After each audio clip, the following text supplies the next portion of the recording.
When it comes to trauma, anxiety, and PTSD, and the treatment of trauma, anxiety, and PTSD, it's not just the state that you are in or that you go into, it's how you got there and whether or not you had anything to do with it.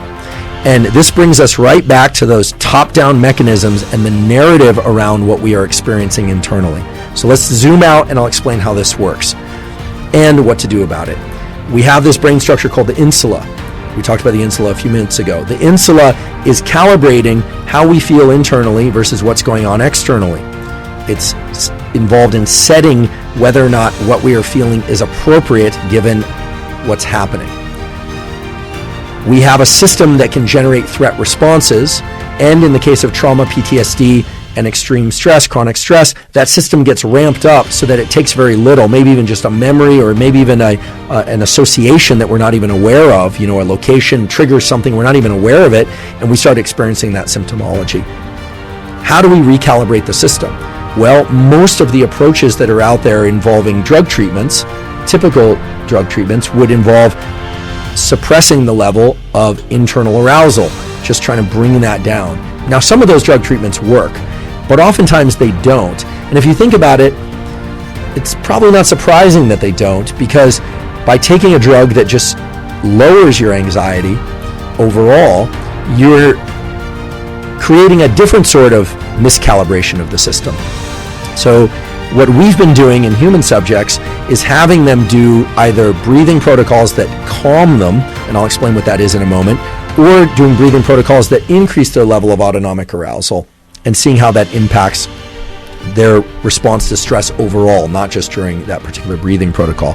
So the calming protocol that we use involves these physiological sighs. I've talked about these previously on the podcast and elsewhere, but if you just need a reminder, if you haven't heard about it, there's a pattern of breathing that we all do in sleep when our carbon dioxide levels in our bloodstream get too high, and we do this when we get claustrophobic, meaning we do it reflexively, and that's a double inhale through the nose followed by a long exhale. So it's and yes, the inhales should be through the nose, and yes, the exhales should be done through the mouth, ideally. So it's a big filling of the lungs through 2 breaths back to back, inhales. Even if you can only sneak in a little air on that second one, no talking if you're going to do it right, and then a long exhale, which allows you to offload a lot of carbon dioxide in the exhale. And we have people doing that in real time, anytime they experience stress, but the particular breathing protocol that we've been giving human subjects is for them to do the repeated what we call cyclic sighing. So double inhale, exhale, double inhale, exhale, double inhale, exhale, repeatedly for 5 minutes. There's actually a pretty long time to repeat that, but you can do it pretty slowly. And people report, and the data point to the fact that it's very calming. People feel more relaxed afterwards, and that relaxation wicks out into other aspects of their life. Now, we did not look at stress and trauma in that condition. We also have another condition where people do what's called cyclic hyperventilation, which is very different and creates a very different internal state and is somewhat stressful. It's 5 minutes a day of stress, much like the study that I just described, and it involves basically doing this, what I'll do in a moment, for 5 minutes, which is hyperventilating, which is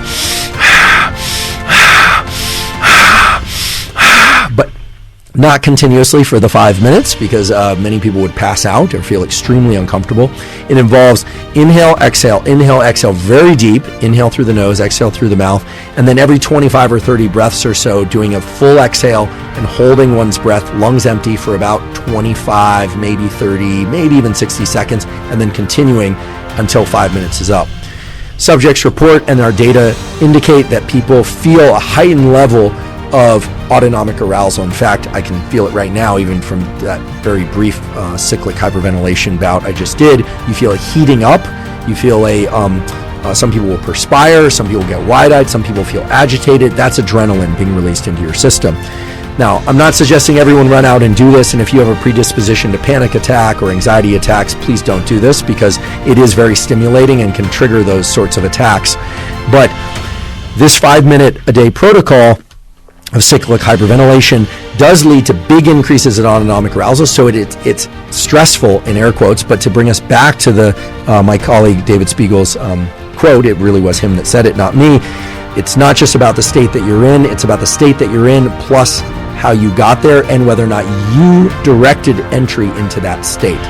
And that point of that one directs their own entry into a state deliberately is really key, and I think has an important implications for whether or not there's stress relief and fear relief and trauma relief from bringing oneself into a state of increased autonomic arousal.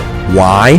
Because of the way that fear and trauma circuitry is organized. If you recall, it's got these components of how external events can trigger an internal stress response and fear response and trauma response, but there's that top-down prefrontal component that can inhibit certain aspects of that fear and threat circuitry.